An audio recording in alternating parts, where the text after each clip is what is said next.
여러분 안녕하십니까? 그동안 잘 지내셨죠? 제가 결혼을 하느라 영상의 텀이 좀 있었던 것 같습니다. 이런 부분들에 대해서 여러분들이 너그럽게 이해를 해주셨으면 좋겠고요. 오늘 제가 댓글을 좀 읽는 중에 여러분들과 꼭 공유하면 좋겠다는 생각이 드는 사연이 있어서 하나를 가지고 왔으니까요. 여러분들에게 도움이 되는 영상 되었으면 좋겠습니다. 바로 사연 읽어보겠습니다.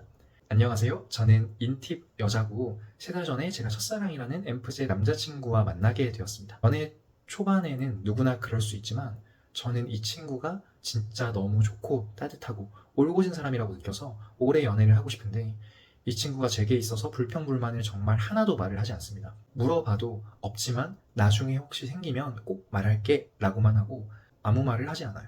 저는 질투심도 자주 드러내고 오래 만나지 못하면 꽁에 있거나 엄청 찡찡대기도 하는데 남친은 저한테 부정적인 말은 거의 안 해서 혹시 불만을 혼자 삼키고 있는 건 아닐까 걱정도 되고 내가 신뢰를 못 주나 싶고 이렇게 저만 속상한 일 다 말하다가 보면 남친이 제게 지칠까봐 너무 걱정이 돼요.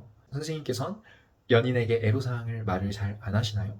그래도 오래 만나려면 소통이 필요할 것 같은데 어떻게 이러한 이야기를 이끌어낼 수 있을까요? 라는 질문을 했습니다. 사연자분께서 지금 교제를 시작한 지 3개월이 됐다고 말씀하셨잖아요. 그러면 저는 크게 걱정하지 않아도 될 거라고 생각을 합니다. 아직까지는요. 엠프제가 자기의 부정적인 모습을 아무에게나 보여주지 않거든요. 자기의 소중한 사람, 앞으로 관계를 깊이 쌓아나가고 싶은 사람, 신뢰하는 사람에게 자기 자신의 있는 그대로의 모습을 그대로 보여주는 것 같습니다. 사연자분은 연인이고 분명히 엠프제가 소중하게 생각하는 사람일 거예요. 그럼에도 불구하고 자기의 있는 그대로의 모습을 보여주지 않을 때가 있는데 그것은 사연자분을 너무 소중하게 생각하기 때문에 그저 좋은 것만 주고 싶고 좋은 모습으로만 이렇게 보여주고 싶은 마음 때문에 3개월 정도 동안에는 그럴 수 있어요. 6개월 가까이도 그럴 수 있겠다는 생각을 하고요. 만약에 사연자분과의 관계가 건강하게 지속이 된다면 엠프제가 천천히 이야기를 하기 시작할 겁니다. 그렇기 때문에 이것을 이끌어내려고 사연자분께서 노력하지 않으셔도 된다고 말씀을 드리고 싶습니다. 사연자분에 대한 아쉬움을 이야기를 하거나 뭔가 도움을 필요로 하는 부분이 있다면 엠프제가 사연자분에게 적극성을 가지고 사연자분의 어려움을 좀 해결해 주려고 하거나 공감해 주려고 노력하는 것처럼 사연자분도 그대로 그 영역을 좀 해주실 수 있게 된다면 엠프제와 사연자분의 신뢰가 더욱더 돈독해질 거라고 생각을 합니다. 그때를 위해 사연자분께서 마음을 여유 있게 가지시고 공감을 할 준비를 하시고 엠프제가 주는 사랑을 누리시면서 배워가시면서 이 시간을 그냥 평화롭게 잘 보내시면 될 것 같습니다. 조급하게 마음을 가지시면 될 것도 안 되니까요. 그런 마음들은 좀 잘 떨쳐 보내셨으면 좋겠습니다. 사연자분의 사연의 답변은 이 정도면 될 것 같아요. 이 사연자분과는 조금 다르게 관계가 조금 더 많이 됐는데 거의 1년 가까이 되었음에도 불구하고 엠프제가 어느 순간 부정적인 이야기를 끊게 되는 이런 경우에는 좀 이야기가 많이 달라집니다. 자기의 어떤 어려움을 상대방이 감당할 여력이 없거나 별로 내 깊은 이야기를 공감해줄 생각이 상대방에게 없구나 하고 느끼면 그 이야기를 하지 않기 시작하고 스스로 해결해 나가기 시작합니다. 보통 이런 경우는 상대방이 자기 중심성이 좀 강하다는 것을 좀 발견하게 되면은 그렇게 되는 것 같아요. 예를 들어서 저에게 있어서 정말 큰 고민을 상대방에게 이야기를 했는데 상대방은 그것이 사실 자기 일은 아니잖아요. 그러다 보니까 공감을 못하는 것을 넘어 대수롭지 않은 것으로 치부를 해버리기도 하는 거죠.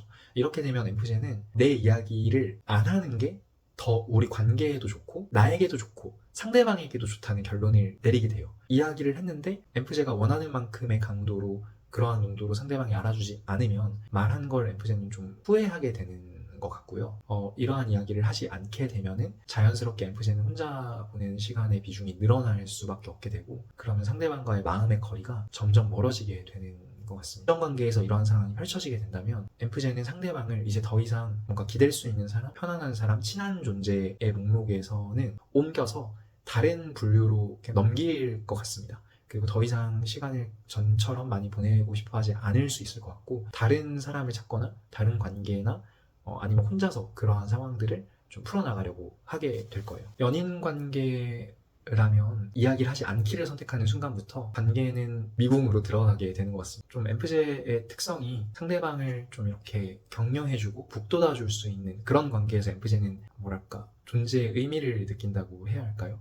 그러기 때문에 보통 엠프제와 이렇게 교제를 하는 상대방이 역으로 엠프제가 어떤 힘이 든 상황에서 그만큼의 에너지를 주는 그러한 경험이 엠프제에겐 좀 많이 없는 것 같습니다. 그러다 보니까 엠프제가 이 관계를 놓게 되면은 상대방은 여전히 평소에 하던 것처럼 불만을 말하게 되고 엠프제도 마음의 짐을 갖고 있음에도 불구하고 상대방의 짐을 계속 짊어지는 상황이 반복이 되는 거죠. 그러다 보면은 결국에는 이 관계가 끝이 나는 사실 이 부분을 저는 제 주변에 있는 엠프제 분들이 많이 공감해 주실 거라고 생각을 하는데 보통 엠프제의 사랑은 엠프제가 지쳐서 좀 끝이 나는 경우가 있는 것 같습니다. 저는 사연자분께서 엠프제가 사연자분에게 자신의 힘듦을 이야기를 할 때 예를 들어서 뭐 직장에서 안 좋은 일을 엠프제가 힘들다는 이야기를 했을 때 근데 이 힘들다는 이야기가 정말 그동안 잘 하지 않던 사람이 정말 사연자분이 필요해서 이야기를 했을 때 어쩌면 사연자분께서 똑같이 뭔가 힘든 일이 있는 상태일 수 있잖아요. 불운하게 그러한 상황이 겹쳐서 엠프제를 제대로 받아주지 못하게 되고 뭔가 이러한 상황이 반복이 되게 된다면 엠프제가 크게 실망할 수밖에 없는 상황이 될 것 같습니다. 오랜만에 영상을 찍어서 그런가? 네, 다음 영상은 조금 더 조리 있는 말주변을 가지고 찾아올 수 있도록 노력하겠습니다. 여러분 행복한 연말 되시기를 진심으로 바라며 다음 영상에서 인사드리겠습니다. 감사합니다.